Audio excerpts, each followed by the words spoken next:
Hey guys, one game left for the last playoff spot for Euroleague playoffs between Real Madrid and Bayern. So before the start of this crucial game, let's check first the results we had from last round when we had the first team joining the playoffs. And as, And go for and it. as, and as you see for round 35, we got 162.05 fantasy points. Um, Not good, not bad, I would say.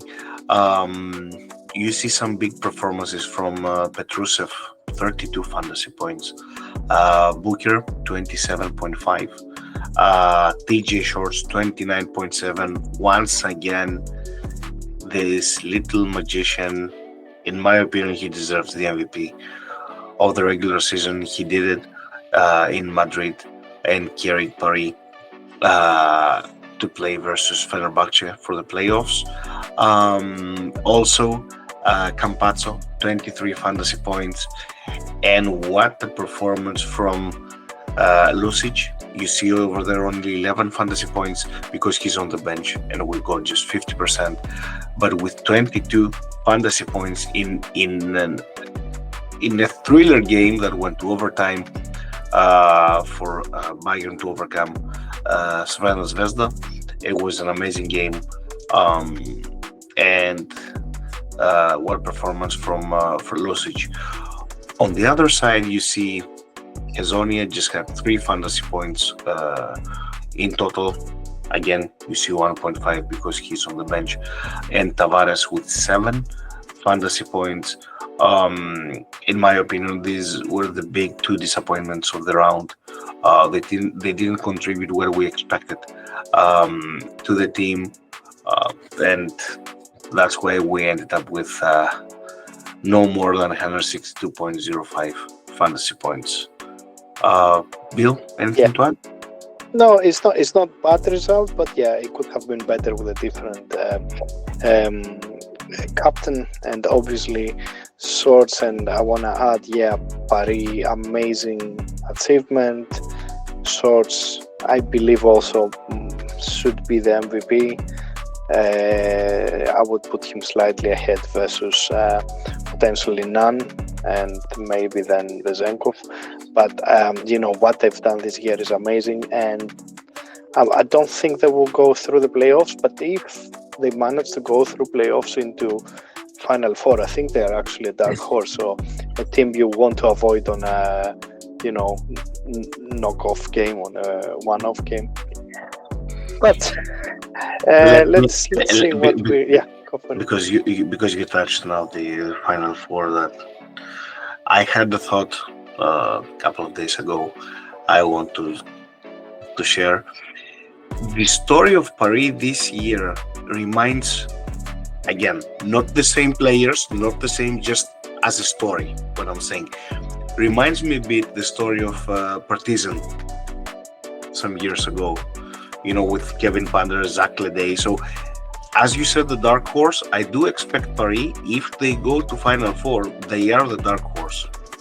So that's how I connect both teams. They were just like underdogs, or no one predicted that they will go that far, but they managed to do it.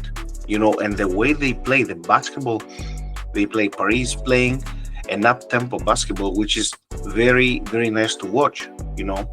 Uh, but I wanted to, because you mentioned about Final Four. That's what my thought that I had. But with that said, yeah, let's move to the formation of our team for round 36. And there we only have selection then between Bayern and Real Madrid. Obviously, that's the only game. So you can change your whole team. Pretty much we started with the coach, so we wanted Matteo as our coach.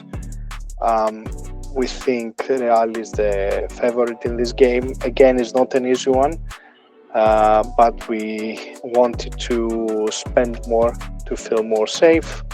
And then we moved to the center position, so Booker and Tavares are are pillars of this team. And actually, after last performance from Tavares, that he played only, I think, 17 minutes, if I remember correct, with, he had foul trouble with 4 fouls. I think it's his time to bounce back and, take everything with force. So we believe that he will have a great game to bounce back. And then we going into our guard position. Edwards, perhaps also a chance for him to score big. The Real Madrid do have some issues at the guards, at the defense, so Edwards is there and to take advantage of that. Campazzo is gonna be the clear, driver for Real. So we actually thought about him even as a captain, but we ended up on Tavares, as I mentioned before. And we're closing the starting 6, I would say, because the 6th player also gets 100%. With Lucic, continues to be the captain that performs in big games. So hopefully he's not too tired. There is a risk here. He played a lot of minutes on the last game that went to the overtime, so he might be tired. But we're looking at his quality and his ability to play big in big games.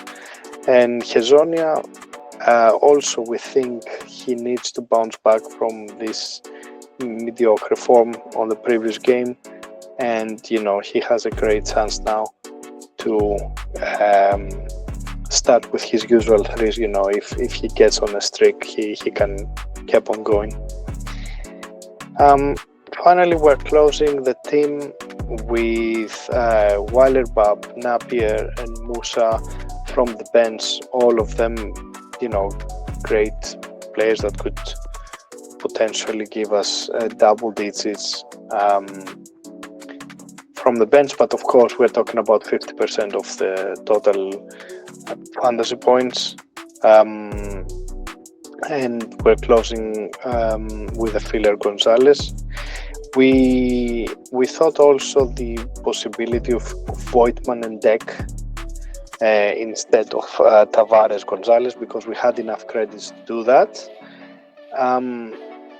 But as I mentioned before, we just want to risk on Tavares having a big game.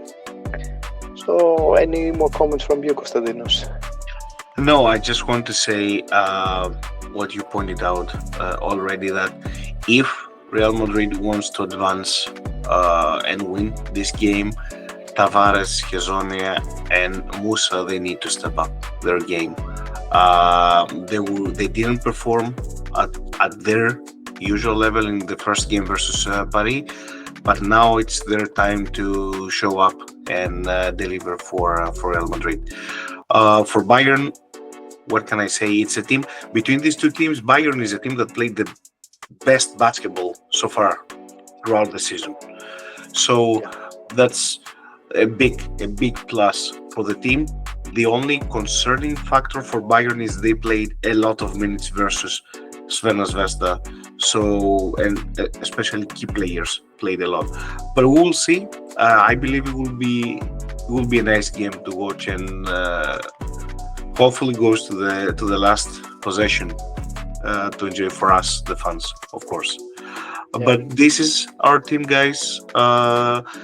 Let us know put your comments, suggestions, remarks, and enjoy Euroleague, the last game. Yeah, and also you can watch us on Real Hooper Hubs. If you haven't checked yet the website, that is brilliant. Just go in our description and you will find all the information there. Enjoy Euroleague and see you next time. See you guys.